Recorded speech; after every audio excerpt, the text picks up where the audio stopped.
É isso aí, hoje eu vou te contar uma história de como eu coloquei os alunos para correr na rua e por que isso foi super interessante. Fala professor, Vini Diamantino da de Prof pra Prof aqui, e nesse vídeo eu quero te contar uma historinha, eu quero te contar como foi essa história, esse rolê aí de colocar 9 alunos de inglês pra correr loucamente na rua, falando coisas aleatórias, e foi super divertido e todo mundo adorou e todo mundo pede isso desde então, tá? Eu preciso contar pra vocês que eu sou gamer desde criancinha, quem já me acompanha há mais tempo sabe disso, mas não faz tanto tempo assim que eu estudo gamificação de verdade. Então eu vou te contar uma história de bastante tempo atrás, em uma época em que eu ainda não estudava gamificação, mas que eu já sabia que eu queria usar jogos em sala de aula, eu queria usar essas experiências mais elaboradas, essas experiências que eram mais estratégicas, porque eu achava que isso fazia muito sentido, já que eu gostava de jogos, se os meus alunos gostavam de jogos, por que não criar situações em que eles tinham que jogar ali junto comigo, tá? E aí, vamos lá, a minha necessidade pedagógica, meu objetivo pedagógico na época, né, nessa aula em específico, era que os meus alunos praticassem e solidificassem o uso das letras do alfabeto e dos números, tá? Tanto os algarismos soltos, né, 1, 2, 3, 4, como contando de 2 em 2, né, sei lá, 1, 2, 3, 4, então 12, 34, ou 1234, né, ler o número inteiro. Eu queria que eles solidificassem isso e pudessem, né, ficar mais ágeis, responder essas coisas, falar esses números, essas letras de uma forma mais rápida, tá? E aí o exercício foi interessante, no mínimo, foi muito simples. Olha só, era um exercício dividido em 3 etapas, eu vou te contar aqui agora, pira aqui comigo. Primeiro, entenda que os meus alunos eram muito competitivos e eram alunos que você conseguia notar uma diferença razoável de nível entre eles. Então você conseguia ver alguns alunos que tinham um nível melhor já de inglês e alguns alunos que estavam com um nível ainda um pouco mais fraco, que ainda estavam, né, desenvolvendo ali a habilidade. Então isso em sala de aula era um problema, porque causava não só uma certa competição, como um certo desdém por parte dos alunos, né? A galera terminava logo, respondia tudo certo, respondia rápido, e aí os outros ficavam ali demorando, então tinha aquela coisa de torcer o nariz e tudo mais. E eu queria que aquilo não acontecesse mais, eu queria nutrir um espírito de equipe ali em que os alunos pudessem se ajudar e não se amassar, né? E aí o que rolou foi o seguinte, olha, um jogo em 3 etapas para trabalhar alfabeto e números, tá? Você pode, inclusive, super fazer isso com seus alunos também.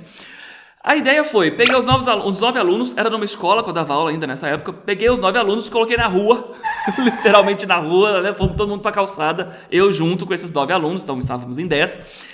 E o primeiro exercício era muito simples, era uma rodada de aquecimento. Vamos pensar na Fórmula 1 aí, não tem ali a rodada de aquecimento depois da rodada principal, né? O dia da corrida principal. Então, primeiro era uma rodada de aquecimento. Então, nós tínhamos uma ordem, ali cada aluno tinha o seu número, que era a sua ordem.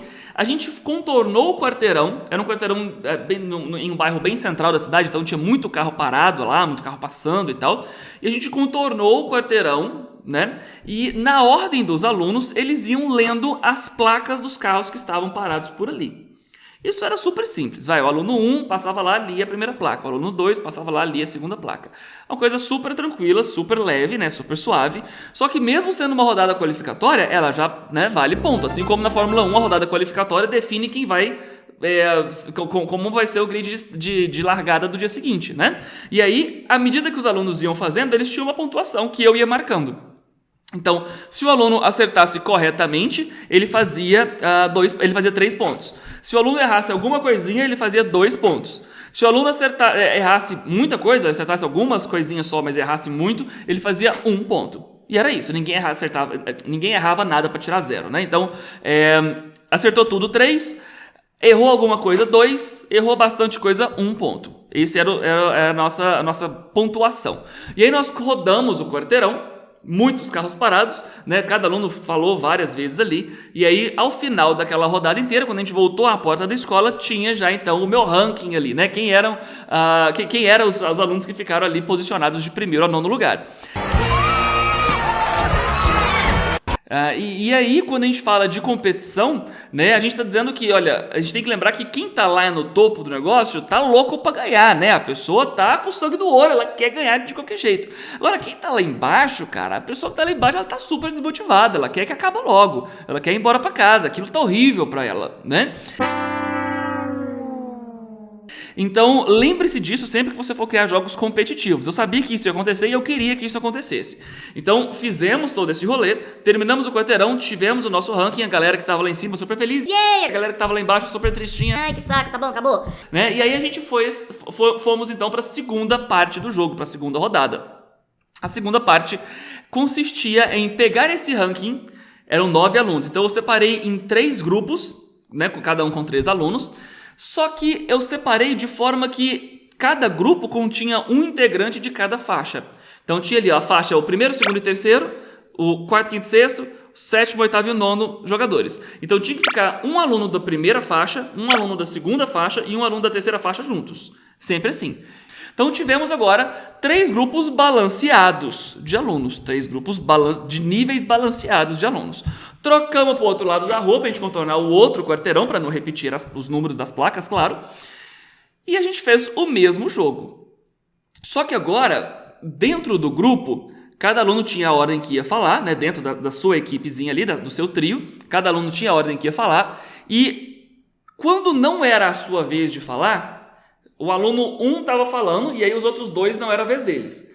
Os 2 juntos, se o aluno de cá tivesse algum problema, ele não soubesse falar alguma coisa ali, ou ele falasse alguma coisa errada, os 2 juntos poderiam se juntar e falar assim, vamos ajudar com uma letra ou com um número. Só que ele não poderia falar a letra ou o número, ele poderia dar alguma dica, mas ele não pode falar a letra ou o número que a pessoa teria que falar. Então, por exemplo, eu me lembro claramente de um aluno que tinha problema com a letra H. Ele não lembrava como se pronunciava o H em inglês, né, que é o H. E aí eu lembro que um outro aluno, quando ele falou alguma coisa errada, eu não me lembro o que ele falou, mas foi errado. E aí os 2 alunos juntaram e viraram para ele e falaram assim, Não. 1, 2, 3, 4, 5, 6, 7. Aí ele olhou com a cara de, quê? Né? E ele de novo, Vai, 1, 2, 3, 4, 5, 6, 7. ele, 8? Ok, não era o H que eu tava esperando, mas estava especialmente próximo, né? Então, eles davam essas dicas para que a pessoa que estava respondendo pudesse acertar e aí valeu aquela mesma pontuação para a equipe. Então, observe que agora as turmas, as equipes estavam balanceadas, era um jogo agora de equipe, continuava sendo competitivo, uma equipe contra as outras, mas dentro da equipe a coisa estava balanceada e os alunos queriam ajudar o colega, porque senão ele ia perder ponto também. Então ele queria fazer o colega acertar. E ele tinha a oportunidade de fazer o colega acertar. Não é só você colocar o cara lá do nível mais alto com o cara do nível mais baixo e falar pro cara de nível mais alto assim, Olha, ele tá mais baixo, então você vai perder uns pontos por culpa dele, tá? não, o cara vai ficar puto, não é essa a ideia. A ideia é, olha, você vai ficar na turma com ele, mas você pode tentar ajudar. Se você conseguir ajudar, se você for bom o suficiente para ajudar, vocês ganham ponto. Senão, aí vocês se lascaram. Entende? Isso foi muito legal. A gente contornou 2 quarteirões, porque tinha, né, para ter bastante pontuação. A gente contornou 2 quarteirões, muitos carros, muitas placas e tal. E ao longo da caminhada, eu fui dificultando o nível. Então, no início, eles só tinham que falar os algarismos soltos, né? Sei lá, placa 1, 2, 3, 4.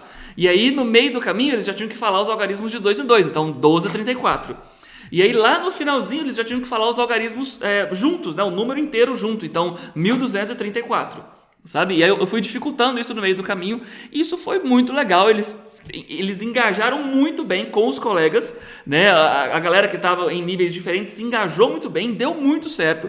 E ao final da caminhada inteira, quando a gente voltou ali, do final dos 2 quarteirões, quando a gente voltou de novo para a porta da escola, somamos ali a pontuação, vimos quais foram a equipe que ganhou, a equipe segunda, a equipe de terceiro lugar. E aí a gente teve uma terceira rodada que para mim foi fundamental, ela foi fantástica, assim, e de novo, não é uma época que eu entendia sobre gamificação da educação, eu entendia sobre o jogo, mas não sobre, né, a estrutura estratégica que eu estava montando meio que de forma intuitiva mesmo, sem saber exatamente a estratégia por trás daquilo. Eu criei um jogo que era totalmente cooperativo para a última rodada. Cooperativo, não era mais competitivo. Agora era um jogo que a gente chama de PvE, né? Player versus Environment, né? O jogador contra o ambiente. Era todo mundo contra a estrutura do jogo que eu criei. Que era o seguinte, a gente tinha que contornar, a gente mudou de novo os quarteirão, a gente tinha que contornar 2 quarteirões. E aí tinha agora um limite de tempo.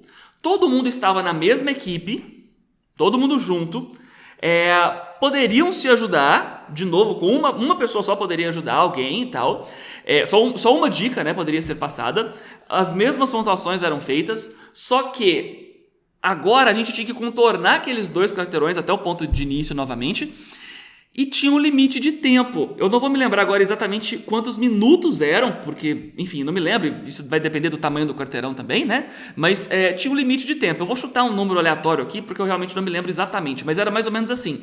Se a gente conseguisse dar a volta nos 2 quarteirões, lendo todos os números da placa, alternando, cada um sabia a sua ordem, era rápido agora, era depressa. Todo mundo fazendo a sua ordem, falando o número ali. Até a gente voltar lá, se a gente conseguisse terminar tudo em até... acho que eram 5 minutos, acho que 5 minutos. Em até 5 minutos era a primeira colocação, tipo medalha de ouro para todo mundo. Se demorasse, se fosse, sei lá, 6 minutos, era prata. Se fosse até 7 minutos, era bronze. Se fosse mais de 7 minutos, e aí todo mundo teria perdido. Ninguém conseguiu ganhar o jogo. Era todo mundo junto, certo?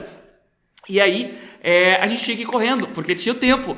Então você imagina a cara das pessoas andando na rua e vendo 10 pessoas correndo ao redor do quarteirão para falar, falando um monte de número e letra aleatória ali, que parecia aleatório ali, né, para poder chegar lá no final do negócio. Foi super divertido, todo mundo chegou correndo, suado, cansado e ofegante e tal. Foi muito, muito legal fazer o jogo. E eles conseguiram ganhar a medalha de ouro, eles conseguiram fazer a medalha de ouro. Deu tempo, foi por pouco, mas deu tempo pra gente terminar a medalha de ouro. E o mais interessante, eu não falei no começo, o mais interessante era que esses alunos tinham faixa etária ali entre... 22 e 32 anos, mais ou menos ali, tá? Entre 22 e 32, os 9 alunos estavam entre 22 e 32 anos, ou seja, não eram crianças, não eram adolescentes, já eram jovens adultos ali, que estavam fazendo exercício de correr no meio da rua falando um número aleatório para ganhar o jogo competitivo colaborativo, tá? Cooperativo.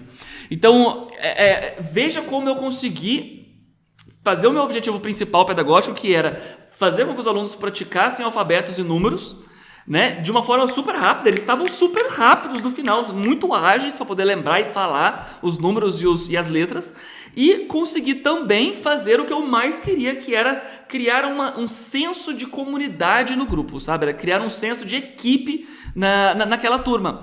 E, gente, isso foi absolutamente notável nas próximas semanas, nos próximos meses de aula, porque quando a galera tinha dificuldade, não tinha mais aquele desdém do aluno mais rápido com o aluno mais lento. Agora tinha galera dando dica para ajudar, sem falar a palavra certa, mas dando dica para o outro lembrar o que ele tinha que falar, o que era para ele fazer. Mesmo fora da experiência gamificada, fora do jogo em si, eles já continuavam se ajudando e a gente conseguiu ver uma mudança de comportamento bem latente, assim, bem marcante nesses alunos a partir desses exercícios. Então, veja que... ainda sem grandes experiências gamificadas como eu tenho hoje, eu já conseguia fazer isso acontecer e já era possível. Observe que eu não usei tecnologia, eu não usei computador, eu usei o celular para fazer o cronômetro da última parte só. Poderia ter sido um relógio, enfim, né, um cronômetro só. Foi a única tecnologia que eu usei. Fora isso, era papel e caneta que eu ia anotando os pontos e a gente ia rodando o quarteirão em busca de carros com placas e números. Por que eu estou dizendo tudo isso? Porque dia 10 agora de novembro nós vamos ter um aulão sobre gamificação. Vai ser um curso online em que eu vou te ensinar como criar uma gamificação inteligente, estratégica para a sua aula de idiomas. Tá? E você precisa estar com a gente porque vai ser fantástico, vai ser um super exercício, um super curso em que eu vou falar exatamente sobre esse tipo de estratégia e sobre como isso se amarra dentro da estrutura estratégica da gamificação. Não foi só ir na rua ler plaquinha, foi fazer ir na rua ler plaquinha com toda uma estrutura gamificada acontecendo por trás, que trouxe não só engajamento, interesse, mas também mudança de comportamento lá no final. Valeu? Para você participar com a gente é muito fácil, só você clicar no link que vai aparecer no card aqui em cima e também no link da descrição. Qualquer um dos dois vai dar certo. E eu te vejo lá no nosso curso do dia 10. Valeu? É isso por hoje. Ó, até mais. Tchau, tchau.